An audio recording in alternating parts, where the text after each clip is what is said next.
But seriously though, what chord is this? Hey guys, what's going on?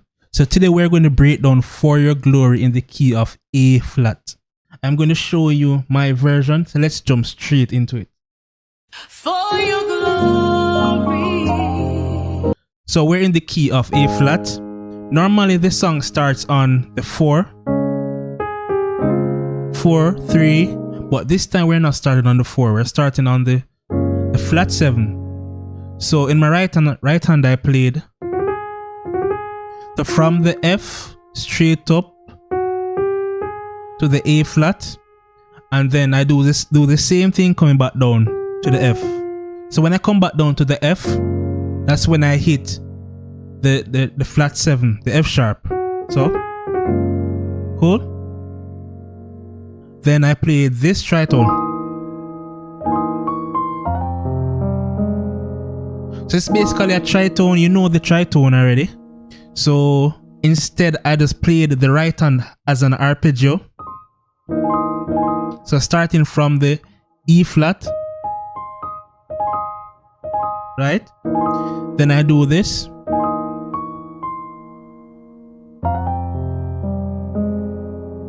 And the right hand is simply this. And this and the left hand comes in at the same time. So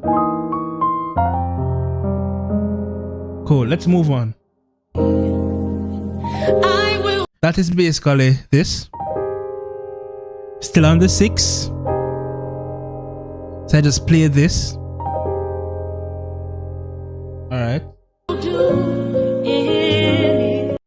So we're going to the 2.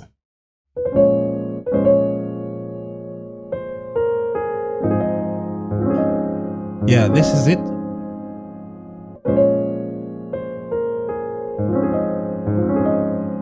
So this is the chord, and if you can stretch, you could try to play it as an arpeggio using the sustain pedal. Like that.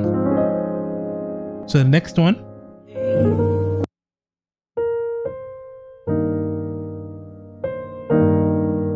It's basically this regular chord right here. Left hand, right hand. Yeah. Simply,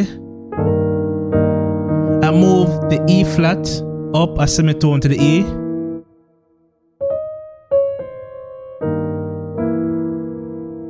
Cool.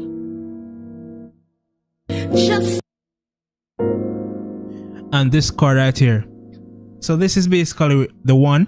So the left hand and the right hand is playing. So if you're playing and you're going to the 1, you can play that at either as an ending chord or as a passing chord to get to the 4. So we're here.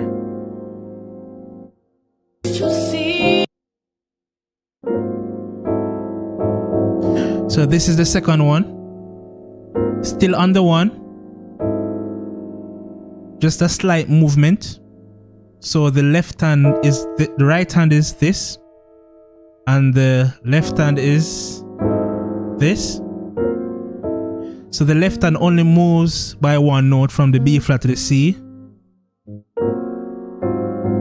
If you can stretch all the way, probably can do this. Still works. Or if you have shorter hands, cool. So this is for the 4. This is how I play my 4. So the right hand, use your thumb and play both the G and the F. And the left hand is like a C sharp major 7. And I added the 9. Or you can play it like this. So you play the left hand like this. If you don't want to stretch like this, because this may feel uncomfortable, you can play it like this. Right? Cool. So you have that. a nice chord for the 4. Or you can use it if you're in the key of C sharp. This could be a 1. Cool. Just a 3. So the right hand plays this and the left hand plays that, and together you get this.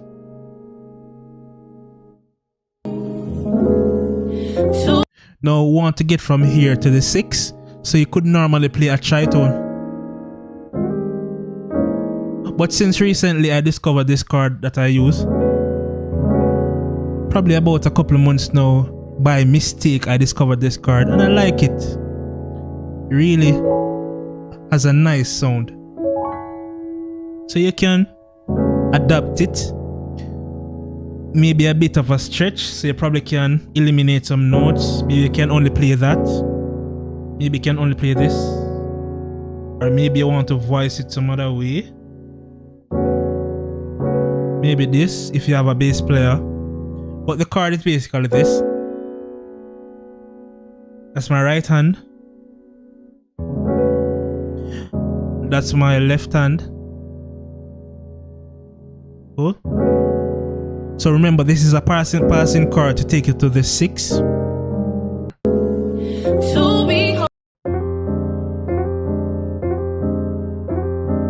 So this is for the 6 after here. So the right hand. So when you hit the G, you hit this after, right? And the left hand would be playing F, D, and E flat and A flat, and you get that sound. And this chord again, I think I showed you this earlier. Right hand, left hand, and this is for the 1. Cool. We're back to this chord again that I showed you earlier.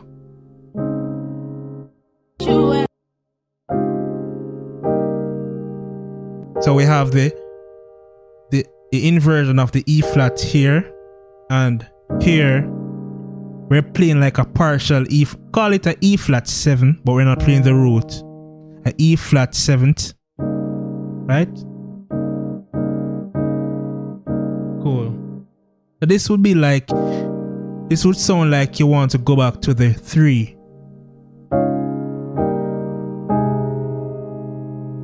Right? Or maybe a 1. You decide. But I believe in the song I went to the 3. There it is. So the right hand is basically this.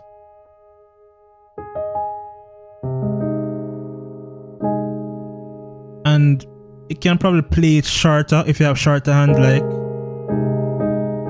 I play it here. It's basically the same thing, but I normally play more open chords to give you that open sound, to get that melody at the top. Let's move on. So here.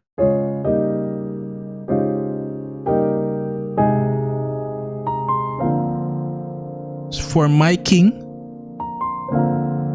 so we're playing the sharp 4 or the flat 5. This basically right hand, and the left hand is playing this. Cool. Same thing as this, but we play the D down here, right? Let's move on. So that chord. So when we play the sharp 4, we play this. You might have heard this chord many times. This is for like the 2.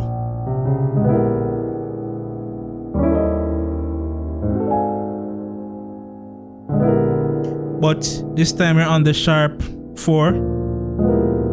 So this works for the sharp 4 or the 2, if you're playing a song where you end up on the 2 and want to go back to the 5, you can use this chord. So the right hand is this, and the left hand is one note. Or maybe you want to play it this way, you want to play the right hand this way, and then you want to play it same thing. Or if you want to do this, same thing. I can add notes, experiment and add notes.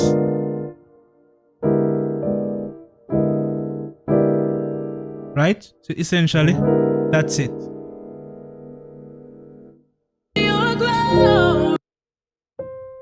So this chord.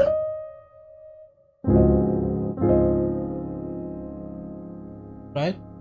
So essentially it's like a C sharp major 7, but I don't play the C sharp, I play the 7.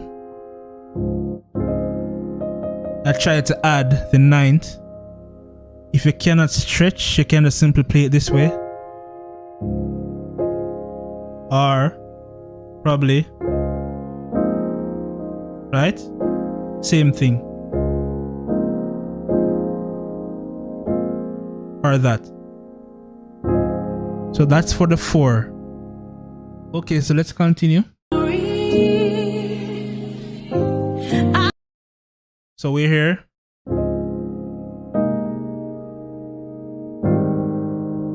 What I play? Just a movement from the 1 to the 7. So the same thing like you're playing. From the 1 to the 7, but I just voiced it a different way. I wanted this melody along with this melody.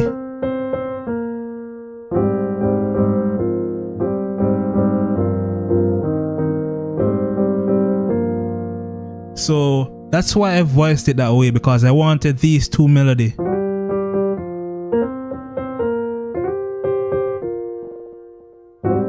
So when I'm playing chords, I'm always thinking about melodies and harmonies. The chords are never random. So I'm playing a song, the chords are just never random. Every chord I play is basically intentional. If you have shorter hands. So now I just move the C down here.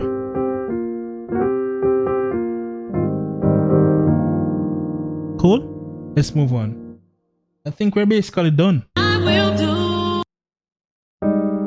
I like these little dissonant things just to fill gaps and add space and add mystery. You don't know where we're going. This could be a 6. This could be a 1. This could be a what? A 5. This could be a 4. This could it be a 2? No. Maybe. It could be a 3. So when I play this, you don't know where I'm going next. So I call these like mystery chords. So it's normal. I normally form this from the whatever key I'm in. It's normally the 4 of the 7 of the key, the 1 of the key, and the 5th of the key. So if you're in C sharp, it would be the 7, 1, 5th. If you're in F sharp, it would be the 7, 1, 5th. Right? So I call these like mystery chords. I will do it. So. Cool? So that's a simple thing. If you have big hands, you can even play this by itself.